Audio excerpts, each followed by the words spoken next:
The complete work of Swami Viveknada, Volume 1, Address at the Parliament of Religions. At the World's Parliament of Religions, Chicago, 11 September 1893.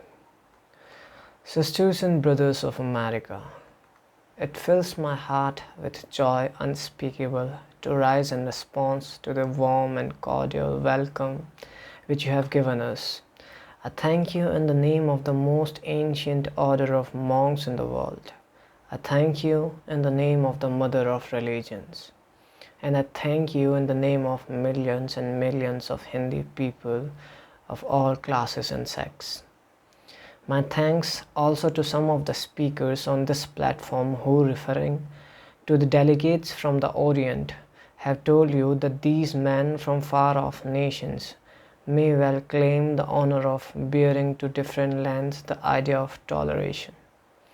I am proud to belong to a religion which has taught the world both tolerance and universal acceptance. We believe not only in universal tolerance, but we accept all religions as true. I am proud to belong to a nation which has sheltered the persecuted and the refugees of all religions and all nations of the earth.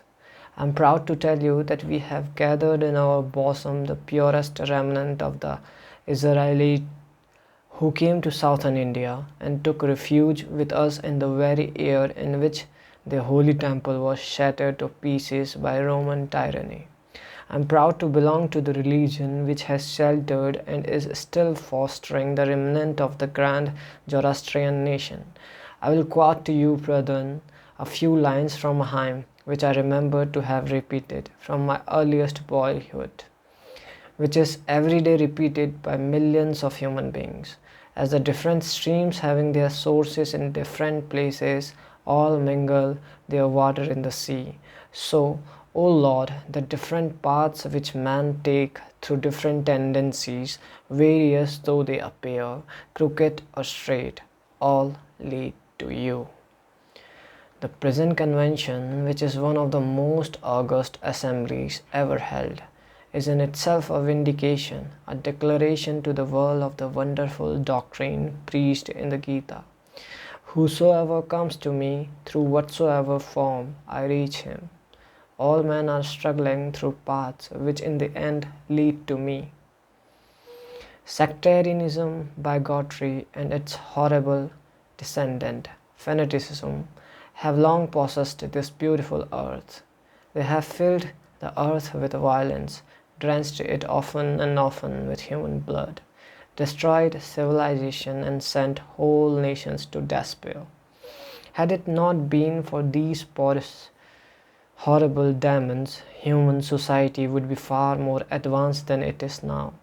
But their time is come, and I fervently hope that the bell that tolled this morning in honor of this convention may be the death knell of all fanaticism, of all persecutions with the sword or with the pen, and of all uncharitable feelings between persons wending their way to the same goal.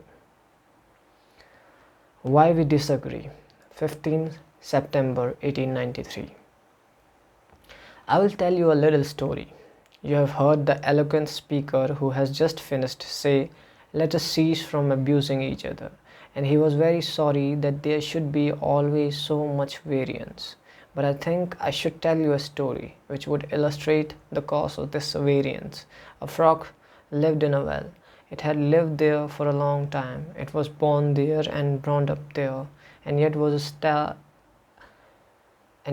a little small frog. Of course, the evolutionists were not there then to tell us whether the frog lost its eye or not, but for our story's sake we must take it for granted that it had its eyes, and that it very day cleansed the water of all the worms and bacilli that lived in it with an energy that would do credit